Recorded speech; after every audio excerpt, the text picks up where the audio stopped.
Kalian tentu pernah mendengar bahwa apabila nih seseorang pernah terkena cacar, maka dia tidak akan terkena cacar yang sama lagi. Itu karena tubuhnya telah memiliki imunitas aktif terhadap virus cacar. Tapi apa sih yang dimaksud dengan imunitas aktif? Mari kita bahas.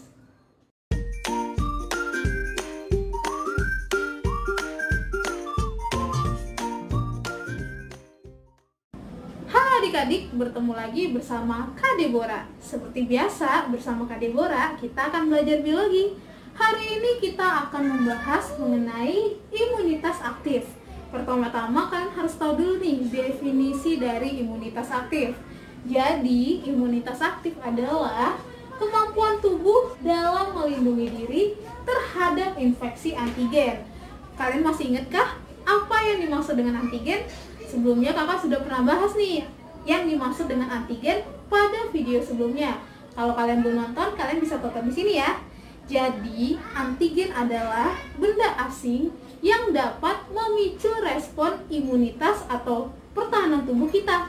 Jadi, setiap benda asing apapun itu yang dapat menyebabkan respon imunitas atau respon pertahanan tubuh itu disebut dengan antigen. Nah, kemampuan tubuh nih dalam melindungi diri terhadap infeksi antigen itu disebut dengan imunitas. Seperti itu ya. Imunitas sendiri itu dibedakan menjadi dua. Ada imunitas aktif dan imunitas pasif. Imunitas aktif itu didapatkan melalui kontak langsung dengan antigen.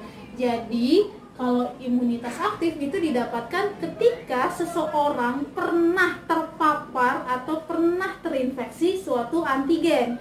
Inilah yang disebut dengan imunitas aktif. Contohnya misalnya, kalian tentu pernah mendengar bahwa apabila seseorang nih pernah menderita cacar, orang tersebut tidak akan menderita cacar jenis yang sama lagi. Itu karena tubuhnya sudah membentuk imunitas aktif, karena pernah terpapar atau kontak langsung dengan antigen atau virus penyebab cacar. Seperti itu ya. Sedangkan imunitas pasif ini didapatkan dari antibodi individu lain.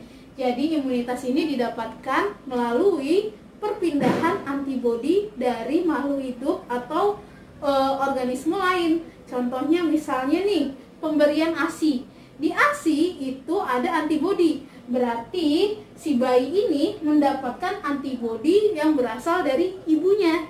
Nah, ini disebut imunitas pasif. Nah, imunitas aktif nih dibedakan menjadi imunitas aktif alami dan imunitas aktif buatan. Imunitas aktif alami itu jika seseorang terpapar antigen secara tidak sengaja. Misalnya, seseorang tiba-tiba menderita cacar. Tentu ini disebabkan karena adanya virus cacar yang menginfeksi tubuh. Tapi ini tentunya tidak sengaja ya. Tidak ada seseorang pengen secara sengaja menderita cacar atau terinfeksi virus cacar. Nah, sedangkan imunitas aktif buatan ini terpapar antigen secara sengaja. Contohnya adalah pemberian vaksin. Vaksin itu sebenarnya adalah antigen, tapi antigen yang sudah dilemahkan. Nah, antigen yang sudah dilemahkan atau vaksin ini dimasukkan ke dalam tubuh seseorang. Berarti seseorang tersebut terpapar antigen secara sengaja. Contohnya melalui vaksinasi. Seperti itu ya. Nah, jadi ini imunitas aktif alami ini terbentuk ketika tubuh terinfeksi suatu antigen yang dibawa oleh patogen. Tadi udah kakak jelaskan ya. Jadi ini secara tidak sengaja, yaitu ketika tubuh kita itu terinfeksi suatu antigen yang bisa saja antigen tersebut dibawa oleh suatu patogen. Kalian tentu masih ingat kan patogen apa? Patogen adalah mikroorganisme yang dapat menyebabkan penyakit. Contohnya tadi virus cacar yang bisa menyebabkan penyakit cacar.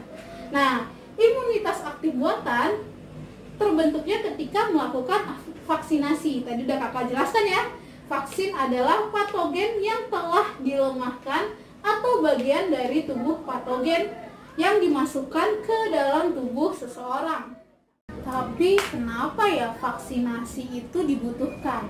Padahal vaksin sendiri adalah patogen atau penyebab penyakit yang telah dilemahkan dan dimasukkan ke dalam tubuh. Karena dengan tubuh kita terpapar oleh patogen, maka tubuh kita akan mengenali patogen tersebut. Sehingga ketika patogen yang sama menyerang tubuh kita sudah siap. Seperti itu ya. Nah, bagaimana sih imunitas aktif di dalam tubuh kita terbentuk? Jadi gini teman-teman, ketika tubuh kita terpapar oleh antigen atau patogen, maka hal tersebut akan memicu respon primer tubuh. Respon primer adalah keadaan ketika tubuh kita atau sistem pertahanan tubuh kita pertama kali terinfeksi oleh suatu patogen atau antigen. Jadi ini pertama kali nih tubuh kita bertemu patogen atau antigen tertentu. Nah, ini disebut dengan respon primer. Nah, kemudian respon primer ini akan mengaktifkan sistem imun humoral kita. Sebelumnya kakak sudah pernah bahas nih tentang sistem imun humoral di video sebelumnya. Nah, yang namanya sistem imun humoral ini yang berperan adalah sel B. Ketika sel B berperan, sel B ini akan memperbanyak diri, membentuk sel B memori dan sel B plasma. Nah, sel B memori dan sel B plasma memiliki peran masing-masing teman-teman. Kalau sel B plasma itu akan menghasilkan antibodi. Nah, antibodi inilah yang bakal menyerang antigen yang masuk ke dalam tubuh kita. Sedangkan sel B memori ini fungsinya adalah mengingat atau mengenali antigen. Jadi ketika pertama kali terpapar oleh antigen, si sel B memori mengenali nih, oh antigennya tuh bentuknya seperti ini, seperti itu. Jadi dia mengingat antigen yang pernah masuk ke dalam tubuh kita. Nah, ketika infeksi dari antigen tersebut selesai, sel B plasma tidak terdapat lagi. Jadi tidak ada lagi sel B plasma. Yang tertinggal adalah sel B memori. Nah, sel B memori ini kan sudah mengenal nih antigen yang pernah masuk tersebut. Nah, ketika antigen yang sama ini masuk kembali ke dalam tubuh kita, sel B memori langsung kenal nih, karena sebelumnya udah pernah terinfeksi virus yang sama atau antigen yang sama. Nah, karena udah kenal, respon tubuh kita jadi lebih cepat. Nah, ketika sistem imun kita meresponi virus atau antigen yang sama, itu disebut respon sekunder. Jadi kalau respon sekunder itu adalah respon imunitas kita dalam menghadapi antigen yang udah pernah atau sudah pernah menginfeksi tubuh kita sebelumnya. Seperti itu ya. Jadi sistem pertahanan tubuh kita menjadi lebih tanggap atau lebih cepat dalam meresponi antigen yang udah pernah atau sudah pernah menginfeksi tubuh kita sebelumnya, seperti itu.